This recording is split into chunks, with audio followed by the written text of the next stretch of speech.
everyone. In this episode, I would like to share with you the 3 steps which have helped me and hopefully will also help you to put a stop to disempowering thoughts or limiting beliefs.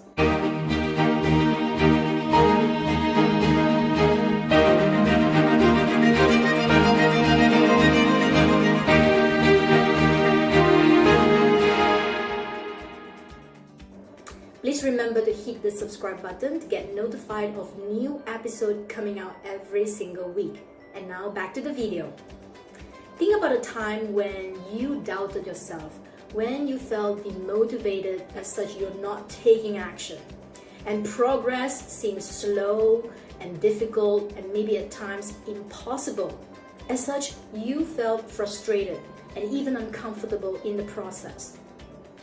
It is during times like this when you started to hear this inner voice or inner critics inside of you coming at you with more judgments, criticisms, or maybe even discouragement, one after another, telling you things like you're not good enough, you are not born for this, you're not as good as you thought you were. This is not for you. You might as well give up. You're not gonna make it. And this all results in a downward spiral with the attempt to lure you back to what feels familiar, back to your comfort zone so that you feel like yourself again. And also to feel a little bit more relieved, even though it's a short-term relief. And when you are rendered in such a situation, I want you to remember to remind yourself that you are in control about what you think, and therefore about the thoughts that you carry in your mind. Before I go further, let me share with you a context, just to put things into perspective for you. In my case, one of the things that stresses me out easily is when I have to attend networking events, or any events really, as long as it involves a huge crowd of people whom I hardly know and sometimes seem to be speaking different languages. I just feel rather uncomfortable and I would slowly talk myself out of it, wanted to avoid going, and when I'm there, I just want to escape.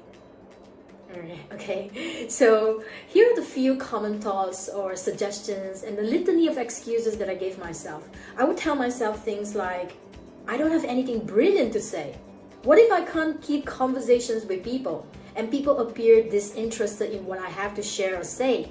And I might find myself standing at one corner alone and looking pathetic. Oh gosh, that must feel rather embarrassing, isn't it? And I do not know how to make small talks. I don't feel belong here.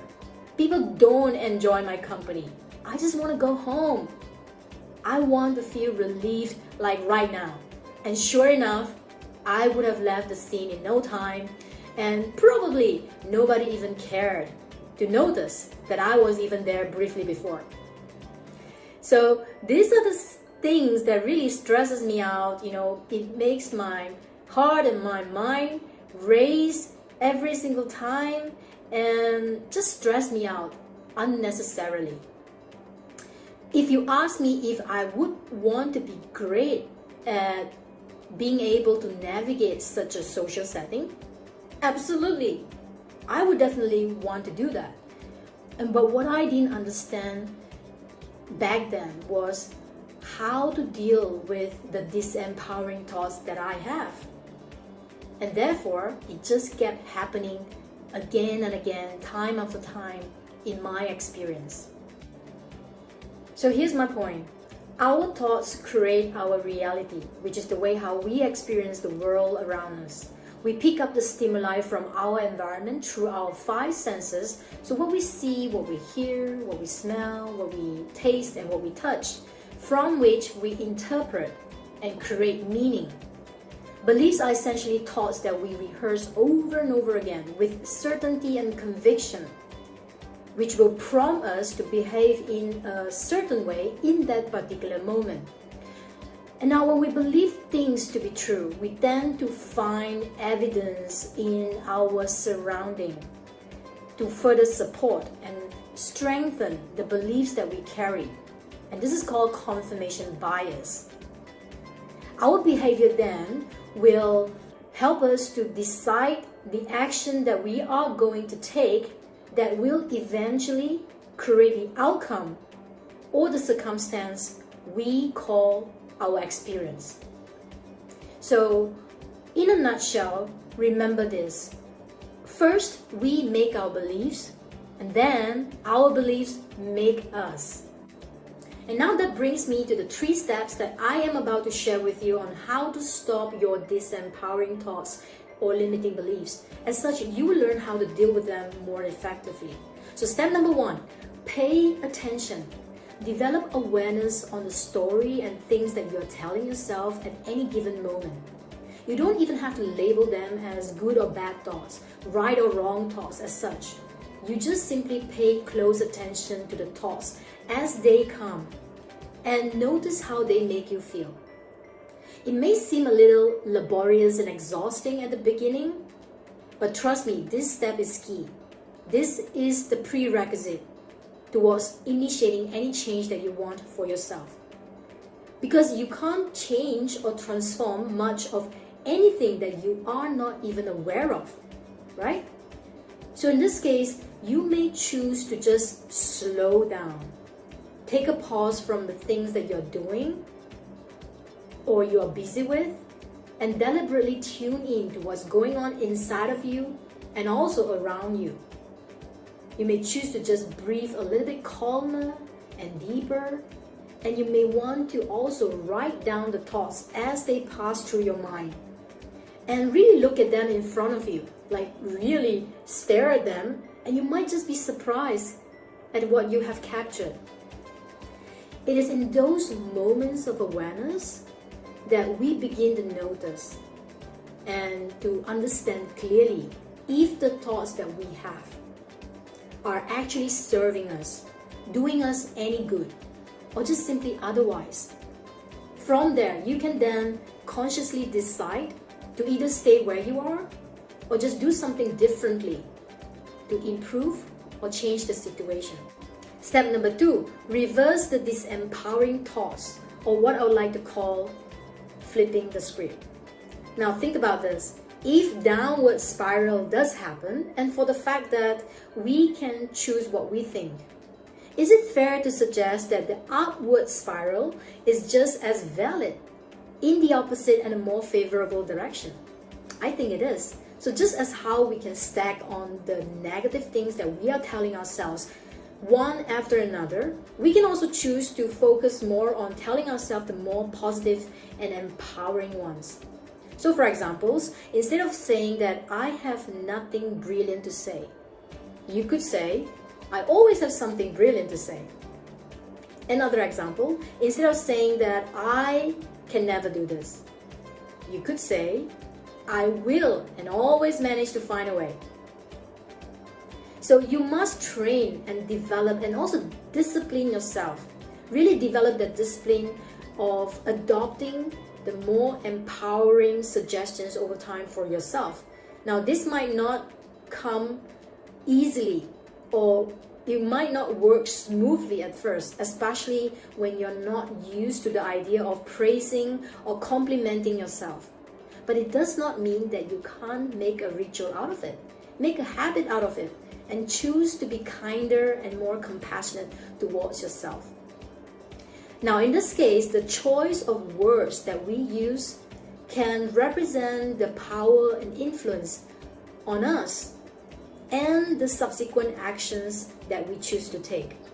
So, to give you an example, I bet that there will be a slight difference in terms of the actions or in terms of what you will be doing the next time round when you exclaim that I'm overjoyed, compared to when you just say, I'm happy, right? So it's a very slight difference, but the choice of words can make a whole lot difference in terms of how we feel, in terms of how we experience the situation, and also from there, what we choose to do.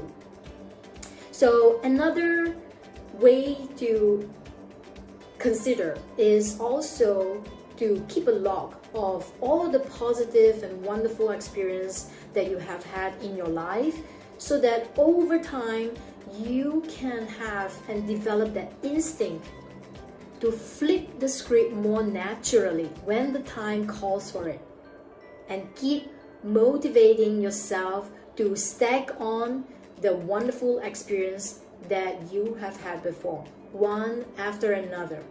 So the more stronger a foundation that you can build on that, the more easily it will come. It will flow through easily the next time, to remember that, hey, I can reverse the disempowering thoughts that I have. Now we are at the final step, step number 3.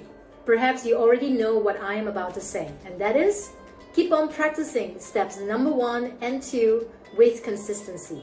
Why? Because our mind learns by repetition.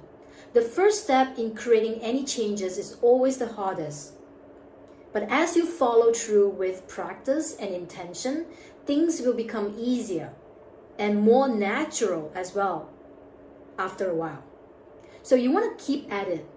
Pay keen attention to what's going on inside of you and also around you. And catch yourself before you go into that downward spiral, and learn to reverse your disempowering thoughts in the moment as it happens. Yes, you will slip and you will disappoint yourself at the beginning, or maybe even once in a while. But that's okay. I hope it comforts you by saying that it happens to all of us, and you're not alone. So what is more important and what really matters here is that you are aware that it is happening, and that you will correct course. You will make corrections to it in the next encounter, the next time round. So just know that this is a process that needs not to be rushed. Just you have to put in the practice and make sure that you do it consistently, so that you will anchor it into your system, and your mind recognizes that that is your default way of responding to the situation that you are in when the negative thoughts come to you. And I know this is nothing groundbreaking as such, that you have never heard of this before. But hey, let this be a reassurance video to tell you, to show you that it has helped me tremendously in my own journey. And therefore, I am confident that it will help you in the same way too. So in summary, the 3 steps to help you to stop your disempowering thoughts and limiting beliefs are: first, pay attention. Secondly, flip the script. And last but not least, keep on practicing.